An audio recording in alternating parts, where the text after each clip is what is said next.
السلام عليكم ورحمة الله وبركاته مدنيال يمروين ميل والبا ودافع عالم كان نقل جان قاديسان halkani waa Estv waxa la soo gaaray hadii aan idin soo tabin jirnay war wixina soo gaaray wararkaan idin haynana waxa kamid ah waxa xaflad qalin jabin ah loogu qabtay magaalada Dhagaxbuur 292 arday oo wax ka baranayay laamaha kala duwan ee jaamacadda Jigjiga ku leedahay gobolada City Erar Qorraxay iyo Jarar iyaga oo wax baranayay maalmaha fasaxa xafiiska koortaga iyo diyaar garowga masiibooyinka ee dawladda deegaanka Soomaalida Itoobiya ayaa gaarsiiyay deeq isugu jiray raashin ka noocyadiisa kala duwan iyo agabka cuntada qaar ka mid ah bulshada ku dhaqan magaalada Jigjiga oo ay saameeyeen daadadkii roobabka guga ee ka da'ay magaalada Jigjiga qodobada kale ee idin hayna waxa kamid ah kulan weynihii toddobaad ee Tana Forum ayaa si absami leh uga socda magaalada Bahardar ee caasimadda deegaanka Amxarada qodobadaas iyo ciyaarihii ayaa wararka kamid ah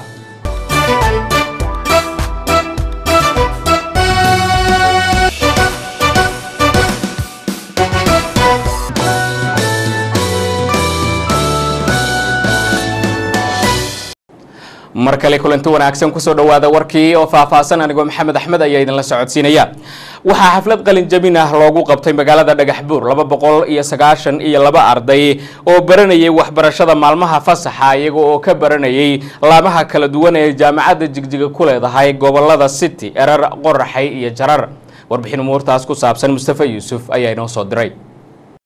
waajibaadada iyo ujeedooyinka ugu waaweyn ee laga leeyahay jaamacadaha ay ugu horeeyaan gaarsiinta adeeg waxbarasho iyo soo saarista jiil waxbartay oo ku gaashaaman cilmiga isla markaana kaalina ka qaato horumarka iyo kobaca dhaqaalaha dalka iyo waliba in shacabka adeegyada kala duwan looga faa'iideeyo iyo samaynta daraasadaha iyo cilmi baadhisyo waxtar u leh bulshada waxayna jaamacadda Jigjiga tan iyo intii laga aasaasay deegaanka ay jaamacaddu waday dadaalo kala duwan ay ku gudanayso waajibaadka ka saaran shacabweynaha deegaanka isla markaana dad aad u tiro badan ay ka aflaxeen jaamacadda iyadoo jaamacaddu sanadii la soo dhaafayna xoogga saartay kasoo waxbarashada joogtada ah ee regularka ay bixiso jaamacaddu in sidoo kalena qaar ka mid ah gobolada maamul magaalooyinka iyo degmooyinka deegaanka looga faa'iideeyo noocyada kala duwan ee waxbarashada ee sida waxbarashada maalmaha fasaxa ee weekendiga iyo waliba waxbarashada fog ee distance education iyadoo jaamacaddu qaar ka mid ah goboladana ay laamo ka samaysay waxaana waxbarashada maalmaha fasaxa ee weekendiga waqtigani ka qalin jabisay arday ay tiradoodu dhan tahay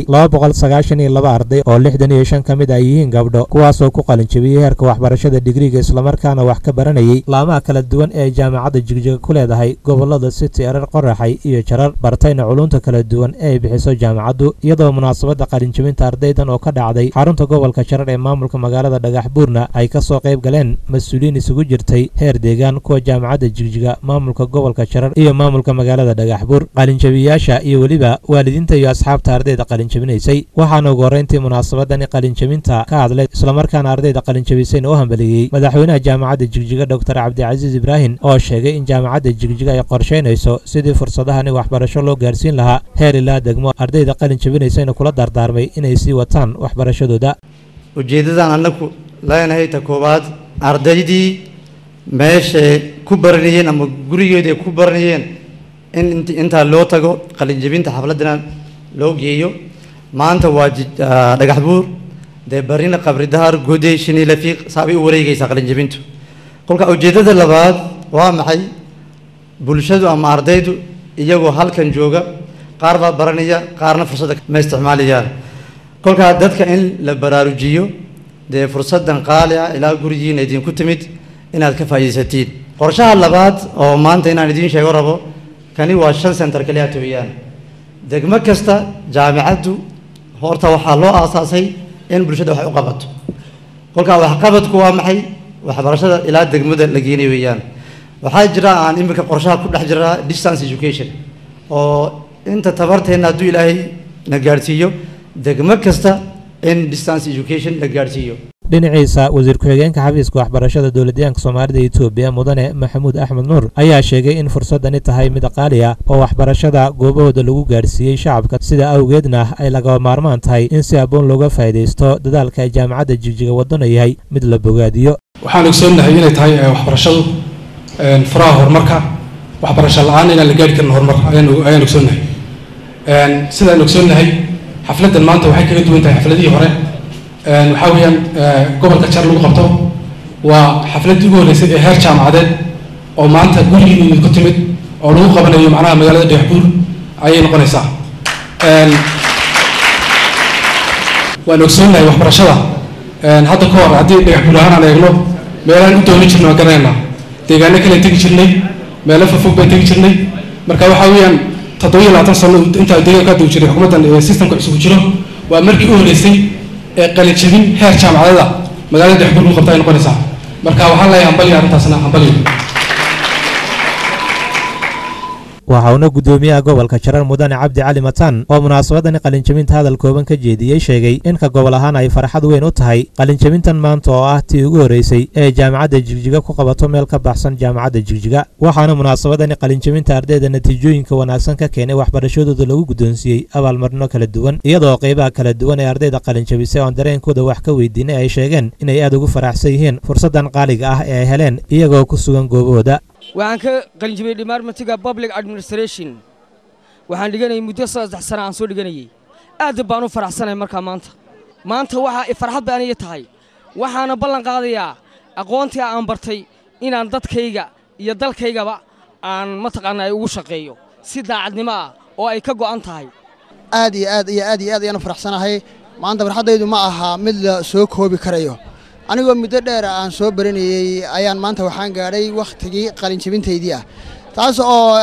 aan nasiib aan u helay in aanu maxaan ku dhahay anagoo guriganagii joogna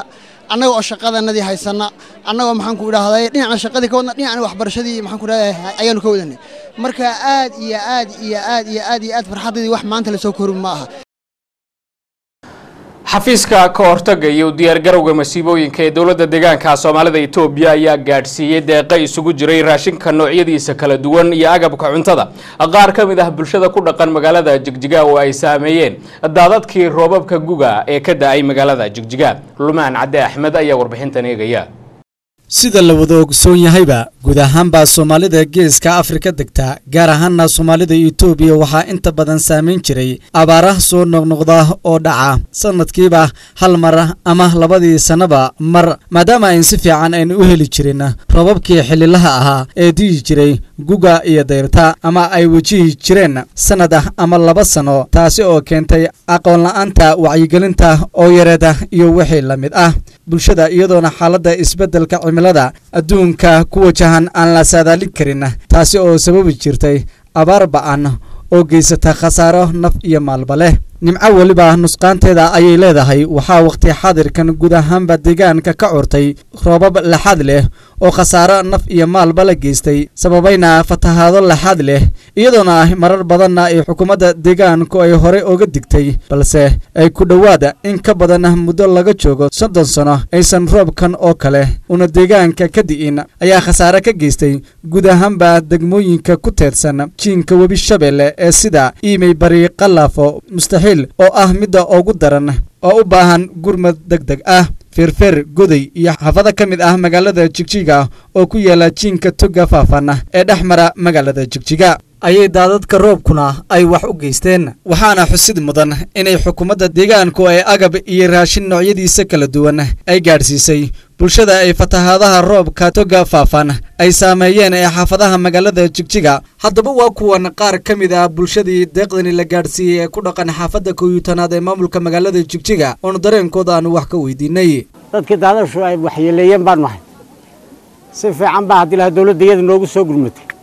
si fiican baa hadii noo gacan qabatay agab iyo alaab kala duwan bayna siisay bustii iyo cawdi iyo bacdi iyo weelkaan wax ku cuninay iyo dawladda aad baan 190 ugu mahad celinayna qabalaha Kooyutanaad baan ka tirsanahay gaar ahaan soonka shanaad dadkii daad ku saameeyay baan ahay maxay ahayd dawladdanada ayaa noo soo gurmad aad baan ugu faraxsanahay maanta waxaan nala siiyay teendooyin iyo bustayaal iyo maxay ahayd digsi aan wax ku karsan lahayn aad baan ugu faraxsanahay maanta waxaan noo soo gurmatay dawladda iyo mahad iskale dabadeetana waxaan ku dhagaab iyo wixii aan u baahnayn oo dhan iyo wixii naga qaado dhan boo inoo keenan inagu caawiyeen dawladdaanu ku mahadnaayo ilaah baca iyo disuud iyo maxay la malqacadii dhariga lagu karsanayay bustayaan huureynay cawdaan goglanay koobashaan ku cabaynay shiraaqciina way noo raaciyeen waxayna xukuumaddu ay u rartay oo waqti xaadirkan u dhaqaaqay goobaha si daran gaadiid sida agab iyo raashinka noocyadiisa kala duwan oo deeq ah waxaana wax lagu faana ah islamarkaana ilaahay looga mahad celiyo inay buuxsameen dhammaanba biyo xidhannadii waaweynaa ee waraabka kuwii dhexe iyo kuwii yaryaraaba iyo dhammaanba barkadihii deegaanka laga sameeyey oo muddo yar ka hor faaruq ahaa. dhinaca kale xukuumadda deegaanka ayaa waxay ku baaqaysaa inay guud ahaanba bulshada deegaanka inay ka feejignaadaan fatahaadaha roobkani lixaadka leh islamarkaana roobkani ay uga faa'iidaystaan dhinaca tabcashada beeraha iyo keydsiga biyaha. ugu dambayntiina hay-adaha dawliga ah iyo kuwa aan dawliga ahayn ee heer deegaan iyo heer federaalba iyo weliba dowladda federaalkaba ee bahwadaagta la ah xafiiska ka hortagga iyo diyaargarowga masiibooyinka ee dowladdeegaanka Soomaalida iyo Itoobiya waxaa laga sugayaa inay kaalintooda ay ka qaataan gurmadka degdega ah ee gaadhsiinta bulshada ay saameeyeen fatahaadaha roobka ee degan meelaha ay fatahaaduhu ay ka dhacaan ee sida jiinka webiyada iyo meelaha ay maraan togoga waaweyn ee deegaanka iyadoo lala tashanayo xukuumadda deegaanka gaar ahaan xafiiska ka hortagga iyo diyaargarowga masiibooyinka ee dowladdeegaanka Soomaalida Itoobiya.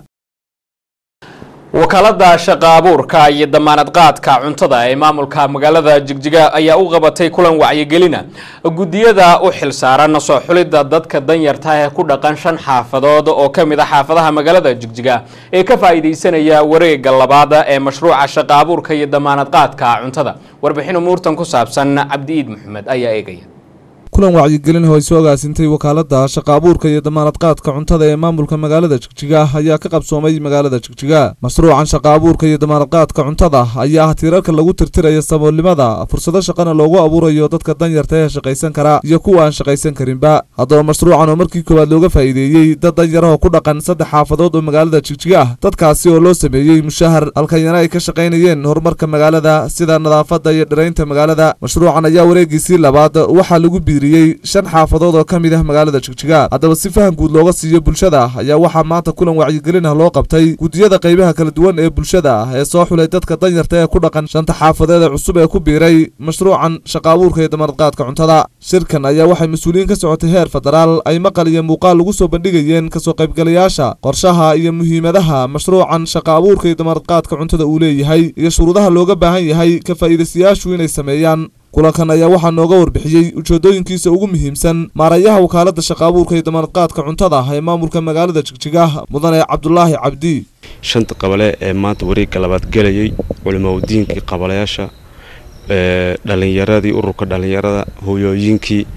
oo isku dhafa in wacyigelin guud laga siiyay mashruucan qaabka u taabageli lahaa macnihiisu wuxuu yahay hadafka dawladda ka maagan tahay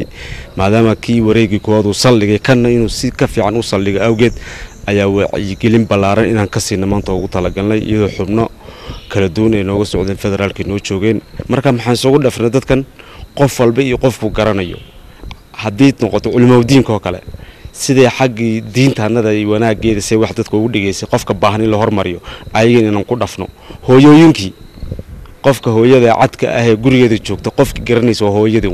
sayidana noogu tilmaantay u soo sheegto dhalinyarada kan dhibaataysan asagana sidoo kale saddexdii isku dhafan oo laf dhabarta bulshada qabalaha ayaan isku dhafnay saas maanta wacyigelin u siinayna. ka soo qaybgalayaasha shirkana waxay noo sheegeen inuu mashruucan yahay mid dal iyo dadba faa'iido badan u leh wacyigelintana ay tahay mid anfacaysa qofkii saboolka ay gurigiisa ku oodna akoonna loo furay akoonkaas sida wax noogula sheegay lacagtiisa oo ku kaydsanhayo cidna ay lacagtiisa iyo ruux ay u dhaxaynaynin markuu soo shaqaystay dhididkiisii akoonka u doonan aad iyo aad baan ugu faraxsan. mashruucan shaqo abuurka iyo damaanad qaadka cuntada ayaa hadda kadib ay ka faa'iideysan doonaan 8 xaafadood oo magaalada Jigjiga ka faa'iideystayaashuna ay wax weyn ku soo kordhin doonaan horumarka xaafadahooda. mashruucanna wuxuu qayb ka yahay ciribtirka saboolnimada iyo shaqo la'aanta magaalooyinka wuxuuna kor u qaadayaa horumarka dhaqaale ee bulshada danyarta ah. weli halkaad warkaasi ka dheehanaysaanina waa Estv. kulan weynihii toddobaad ee Tana Forum ayaa si absame leh uga socda magaalada Bahardar ee caasimadda u ah deegaanka Amxarada. warbixin umuurtan ku saabsan Ibraahim Cabdi Muuse ayaa faahfaahinaya. kulan weynihii wadatashiga wadamada Afrika ee dhinaca amniga ee taana forum oo la qabtay ayaa si qoto dheer looga wada xaajooday qaabkii ay wadamada Afrika u noqon lahaayeen kuwa uu jawigoodu degan yahay oo mar kasta ku sugan xaalad nabadeed isla markaana iyagu dhaxdooda ku xalliya xaalad kasta oo soo wajahda kulan weynahan oo ahaa kii toddobaad ee noociisa oo kala ayaa lagu qabtay magaalada Bahardar ee caasimadda deegaanka Amxaarada waxaana kulankaasi ka soo qayb galay mas'uuliyiin kala duwan oo ka socday wadamada Afrika waxaana ugu horreynba kulankaasi lagaga wada hadlay qaabkii loo maareeyay waxyaabihii fulintooda la iskula qaatay kulan weynihii hore waxa kale oo kulankaasi lagaga wada hadlay sidii si habsami leh looga faa'iideysan lahaa khayraadka dabiiciga ah ee laga helo wadamada Afrika geesta kale waxa kulankaasi ahmiyad gaar ah lagu siiyay sidii loo xakameyn lahaa musuqa baahay ee faraha baan ku haya horumarka ka socda wadamada Afrika waxaana hoosta laga xariiqay inay laga maarmaan tahay in la cidhib tiro musuqaasi maadaama uu cunaqabateeyay guud ahaanba geedi socodkii horumarka wadamada Afrika qodobada kale iyaguna laga wada xaajooday waxa ka mid ah xal u helidda waxyaabaha kala duwan ee keenaya isku dhacyada iyo qaabkii loo maareyn lahaa khilaafyada yimaada intaas kadibna waxa ay mas'uuliyiinta kulankaasi ka soo qayb gashay ku nuuxnuuxsadeen inay laga maarmaan tahay taabagelinta dhinaca horumarka iyo weliba hirgelinta amniga iyo xasiloonida wadamada Afrika waxayna isla qaateen inay iyagu xalliyaan waxyaabaha dhaxdooda ka dhaca ee aan meel kale la geynin haddaba kulan weynahan toddobaad ee taana forum oo galay maalintiisii labaad ayaa la filayaa inay natiijo fiican ka soo bixi doonto marka uu dhamaado isla markaana lagu dhaqmi doono go'aamada ka soo baxa maadaama ay laga maarmaan tahay in la dhaqan geliyo go'aamada kala duwan ee ka soo baxa kulamada ay yeeshaan wadamada Afrika waa tahay imkan aan idinku duwo xubintii ciyaaraha iyo Maxamed Xasan Cabdullaahi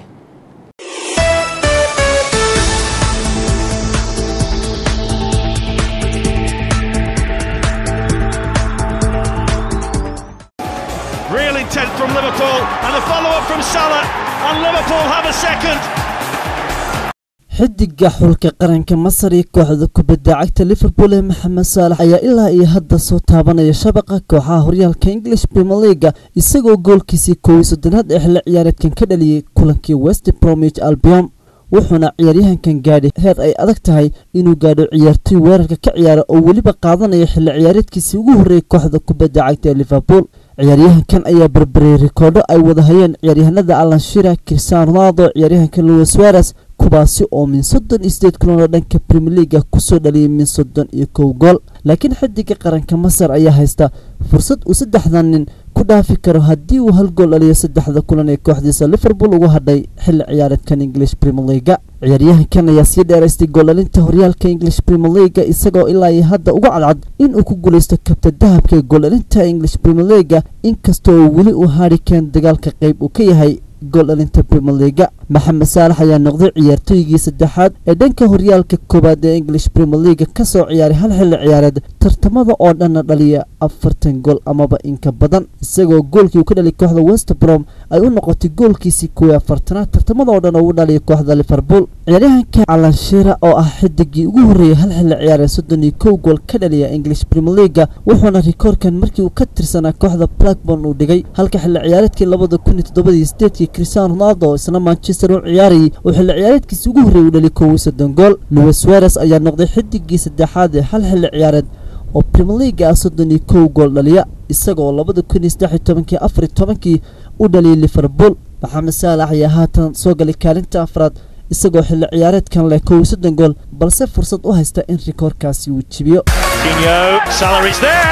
and Salah has scored. It's a magnificent finish from Salah from such a tight angle. But how about the cross from Coutinho? That's why Liverpool fought so hard to keep the Brazilian at Anfield. ugu dambeyntiina tababaraha kooxda Arsenal ee ka tagi doona kooxdaasi dhamaadka xilli ciyaareedkan ayaa haatanba dalab ka helay kooxda dalka Faransiiska ee PSG iyadoo wararka ay sheegayaan in dalabkan uu ahayn hab tababarnimo kooxda ku guuleysatay horyaalka liiga koobaad dalka Faransiiska xilli ciyaareedkan ayaa lagu soo warramay in tababaraha qaranka Faransiiska ee 68 jirka ay ka dhigi doonto madaxweynaha kooxda xilli ciyaareedkan isla markaana tababarii hore kooxda Borussia Dortmund Thomas Tuchel isna uu noqon doono tababaraha kooxda shaqada ka bedeli doona tababaraha waqti xaadirkan leeliya kooxdaasi uu amray Winga ayaa jimcihii shaaca ka qaaday inuu ka tagi doono kooxda Arsenal kadib 22 sano kooxdaasi ka dhisan magaalada London uu ku soo qaatay kooxda PSG ayaa doonaysa inay ka faa'iideysato khibradda tababarahan iyo weliba xidhiidhka uu la leeyahay kooxaha kale caalamka Arsenal ayaa waqti xaadirkan 12 milyan siinaysa tababarahan kadib hal sano kaarsan qandaraaskiisa 22 sano tababarahan uu ku qaatay kooxdaasi ayaa waxa uu kula guuleystay 3 horyaalka Premier League 7 kaab oo FA Cup-ka ah